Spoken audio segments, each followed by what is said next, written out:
జై వాసవి. అందరికీ నమస్కారం. పాండిచ్చేరిలో ఉండి ఎస్కేపీ కళ్యాణమ్మాలి ఆస్ట్రోశ్యామ్ మాట్లాడాను. మీ బిడ్డల్ని చిన్న వయసులో ఉండి కాలేజీ వరకు చూస్తుంటాక ఇంగ్లీష్ మీడియం కాన్వెంట్ దీంట్లంతా వచ్చేసి చదవ పెట్టారు. అప్పుడు ల్యాక్స్లో సెలవు చేశారు సరిగా. అప్పుడు మీకు ఎంత సెలవు అవుతుంది దాని ఎంత తలిచి చూడమన్నారు. అవతా మీ బిడ్డలకి పెళ్ళికి చెప్పేసి వచ్చేటప్పుడు ఒకే పేపర్, అది జాతకం ఉండే ఇది, దానికి ఒక 690 రూపానో లేదా ఒక 1500 రూపా సెలవు చేసేదానికి కూడా యోచించారు. ఓకేనా, మనం ఏమేమి చెప్పాము ఆడండి, విలావరిగా చెప్పాము, స్టెప్ బై స్టెప్గా చెప్పాము, ఎంత శాతం దోషాలు ఉంది అని చెప్పాము, దానికి ఏం చెయ్యాలని చెప్పాము, ఎట్ట బిడ్డ ఎత్తావాలని చెప్పాము, మీరే ఎట్ట జాతకం చూడావాలని చెప్పాము, దీని వివరంగా నక్షత్ర పూర్త అట్టవన ఒకటి ఇచ్చాము, దశాబుద్ధి కాలాల పెళ్లి కాలం ఎట్ట ఉందని చెప్పాము, గురుబలం అనేది పెళ్లి కాలం లేదు, గవితి పెట్టుకోవాలా, అది ఆడబిడ్డగా వచ్చేసి చూసేది, ఆడబిడ్డ వచ్చేసి పెళ్ళైనతోనే ఇంటికి వస్తాక బిడ్డ పుట్టావాలని చెప్పేసి చూసేదాని కోసం చూసింది. అதாவது పెళ్ళికి అవశ్యం అది ఒక ఇది కారణిగా ఉండవాల, అదొక టూల్గా ఉండవాల గురుబలం అనేది. ఓకేనా. సో ఇది మరి ఎంతనో విషయాలు ఉంది, అది ఎంత ఓరమే వచ్చేసి చూసేది లేదు, ఏం చేసేది లేదు. ఉడనే వచ్చేసి దీనికి పోయి ఇంత రూపాయి సెలవు చేయాలనా ఆటని చెప్పేసి అడిగారు. అప్పుడు మీరు ఇంతవరకు సెలవు చేసిరే, అది ఎంత రూపాయి లేదా, ఇప్పుడు దీన్ని చూసేదానికి చేసే సెలవు రూపాయా, కొంచెం తలిచి చూడండి. అதாவது మీ లైఫ్, అదొక మీ పిల్లగాళ్ళ కూడా లైఫ్ ఇది వచ్చేసి దీన్ని పెట్టిదంటే చూడముడుసును, ఇది దండ సమయం పెళ్లి చేసేటప్పుడు ఇది నేర్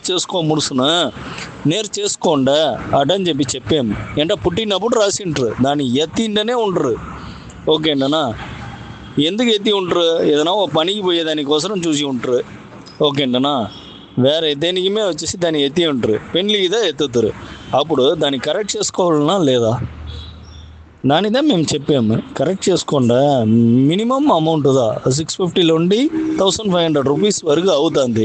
దీంట్లో స్టేజెస్ కొల్లగా ఉంది, మీకు ఏ రేట్లో వచ్చేసి మీకు కావాలనో అది వచ్చేసి ఇది చేసుకోండి. నేను చెప్తాను, 650లో ఉంది, 999లో ఉంది, 1500లో ఉంది, 2500 వరకు ఉంటుంది. ఓకేనా. సో అంతంతా పోకల 2500 ఇది వచ్చేసి 64 పేజ్ బుక్తోనే ఇచ్చేసినాం. దాంట్లో అంతా డీటెయిల్ వచ్చేసిన, అది వేరేలాగా కురిపుగా ఏం చెయ్యాలనేది కురిపెట్టి నేనే వచ్చేసి ఒక సమ్మరీ మరీ వేసి మీకు ఇచ్చేసిన, మీరే చదువు కోసం ఈజీగా తమిళ్లో పురించే మరిదా ఉన్నాం.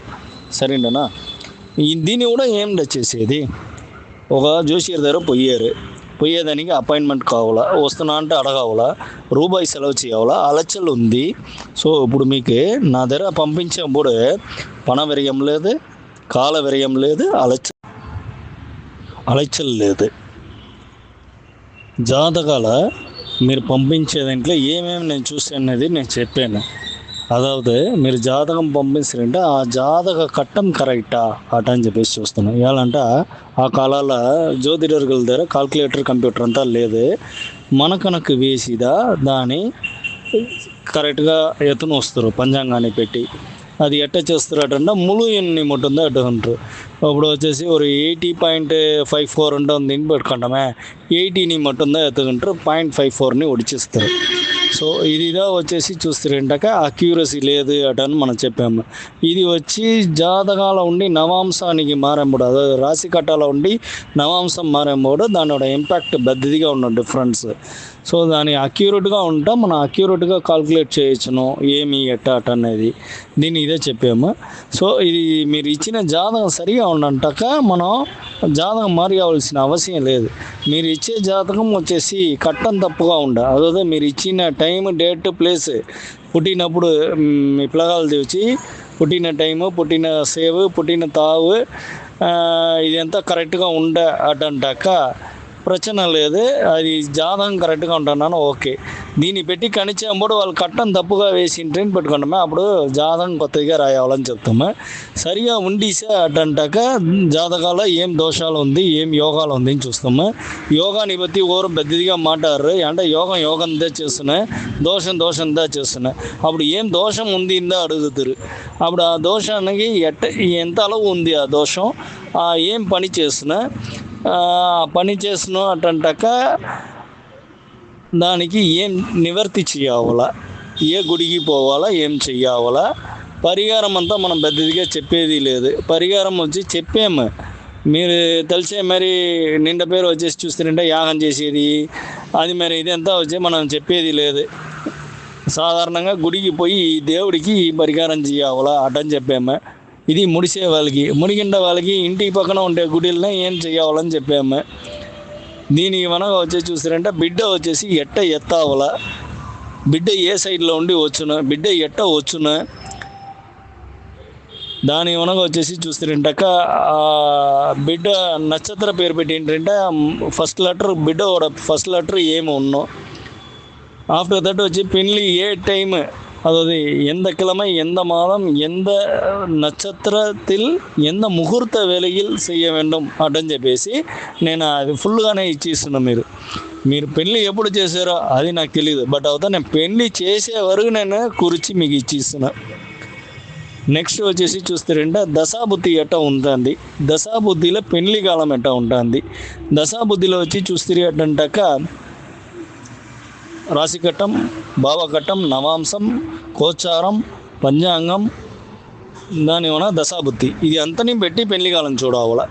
ఇదినే నేను వచ్చేసి మీకు ఇచ్చేస్తున్నా. ఇది లేకుండా నక్షత్ర పాద అడిపడైలో మీ బిడ్డలకి ఏం పొందే నక్షత్రం ఉంది అటని చెప్పేసి అది ఓ లిస్ట్ ఇచ్చేస్తున్నా. దీనికి మీద జాతకాల ఏదేది వీక్నెస్గా ఉంది, దానికి ఎట్ట చూడవులా, బిడ్డనో పిన్నాడో ఎట్ట చూడవులా అటనేది ఓ ఇది చెప్పి ఇచ్చేస్తున్నా. దీంట్లో ఏమి అటంటాక మీరు ఫస్ట్ మీ బిడ్డలతో జాతకం అనలైజ్ చేసి చూసారు. దానికి వనక ఒక్కొక్క జాతకానికి ఒక్కొక్క జాతకానికి నా దగ్గర రావాలంటే అవసరం లేదు. మీరే చూసి మీరే ఫిల్టర్ చేసి దాంట్లో పొందలాట అని చెప్పి చెప్తానే ఉండొచ్చును. ఆఫ్టర్ దట్ వచ్చేసి వాళ్ళ ఇంట్లో ఓకే, మనకు వచ్చేసి ఓకే అటని చెప్పేటప్పుడే దాంట్లో మనకు పెట్టి ఉంటాక ఆ పిన్నాడిగో బిడ్డగో ఫుల్గా మీ బిడ్డకు చూసిన మరి ఫుల్ అనలైజ్ చేసి మ్యాచింగ్ చూడాల. అప్పుడు ఆ దశాబుద్ధి పొరుతంలో ఒకటి వచ్చును. ఆ దశాబుద్ధి పొరుతాల్లో వచ్చేసి చూస్తుంటే దశాబుద్ధిలో ఇండివిజువల్గా చూసేటప్పుడు పెళ్లి కాలం ఉందా అని చూస్తే కదా, అది మీరు రెండు పేరికి పెళ్లి కాలం ఉందా, దశాబుద్ధి నశ ఉందా, పహై గ్రహమా, దశ సంధి ఉందా, ఒరే దశయా. సో ఇది మీరు ఎంత చూడవలసింది ఉంది.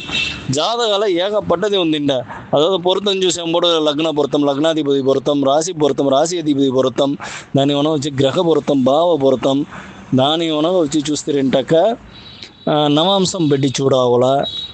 మనకు గ్రహాలనే వచ్చి చూస్తారంటే లగ్నం మనం పెట్టి చూసామా, చంద్రునిలో ఉండి చూడవాలా, శుక్రంలో ఉండి చూడవాలా, సెవ్వాయిలో ఉండి చూడవాలా, సూర్యుడిలో ఉండి చూడవాలా.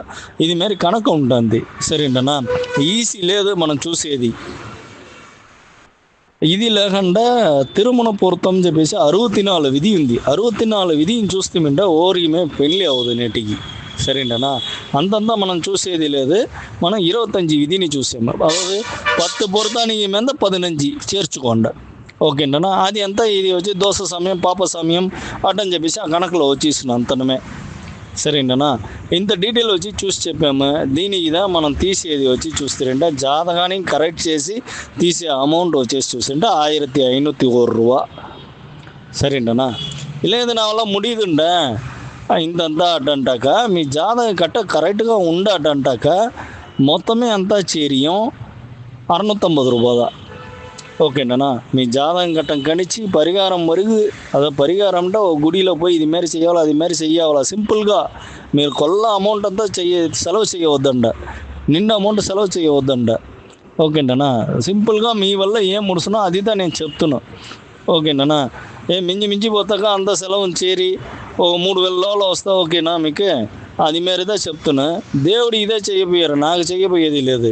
సరేనా, అదే మరి నేను ఊరిని బ్రోకర్ని కోతు ఉడిచాల. బ్రోకర్ అంటేనే నాకు పెట్టదు. அதேமாதிரி నేను బ్రోకర్ తొలిల్ చెయ్యలే, పెళ్లికాను ఓవర్ రూపాయి తీసేది లేదు, పరిహారం చెప్పి ఓవర్ రూపాయి తీసేది లేదు, గ్రూప్లో చేర్చి ఉడిచని చెప్పేసి దానికి వచ్చేసి రూపాయి తీసేది లేదు. ఏం గ్రూప్లో చేరే వాళ్ళు అసలు పేరు ధర చెప్పి ఉంటున్నా, జాతకం చూసేసి దాని వల్ల గ్రూప్లో చేరంట అటని చెప్పి ఉంటున్నా. ఇదిదా నేను చెప్పేది. ఎందుకు చెప్పానంట, మీరు దేనిగా సెలవు చేశారు. చిన్న వయసులో ఉండి పనికి పోయే వరకు వచ్చేసి స్కూల్లో ఇంత కట్ట చెప్తిరి, కాలేజీలో ఇంత కట్ట చెప్తిరి అటని చెప్పేసి అది మీరంతా సెలవు చేసేటప్పుడు ఇది ఒక 1500 రూపాయలు అనేది వచ్చి పెద్ద అమౌంట్ లేదు, సరేనా. సో నేను మ్యాథ్స్ ఓరియంటెడ్గా వేద గణిత జ్యోతిడం చెప్తారు. అది వేదాల మంత్రంగా ఉంది, దాన్ని మ్యాథ్స్గా వచ్చేసి కన్వర్ట్ చేసి దాన్ని పెట్టి జ్యోతిడం చెప్పేది అటన పారంపర్య ముறையில்தான் తిరుకనిది అడిపடையில் నేను చెప్పాను, సరేనా. వాక్య పంచాంగ అడిపடையில் చెప్తిరి అంటే అది కరెక్ట్గా లేదు నేటికి. సో నాసాను ఇస్రోను తిరుకనిద అడిపடையில் డిగ్రీ కాల్కులేషన్ మీద కీపప్ చేసి అస్ట్రానమీ అదొక రాకెట్ ఓడుస్తుంది. అస్ట్రానమీ అనేది మన అస్ట్రాలజీ మనిషికి చూసేది అస్ట్రాలజీ, వాళ్ళు వచ్చి అస్ట్రానమీ అస్ట్రోఫిజిక్స్ అటంతా వచ్చి పెట్టిండారు, ఓకేనా. సో నేను ఐటీలో పని చేస్తేనే, సో నాకు సాఫ్ట్వేర్ తెలుసును, నేనే వచ్చేసి సాఫ్ట్వేర్ రాసి ఉన్నాను ఆస్ట్రాలజీలో, 20 ఇయర్స్గా ఆస్ట్రాలజీ తెలుసును.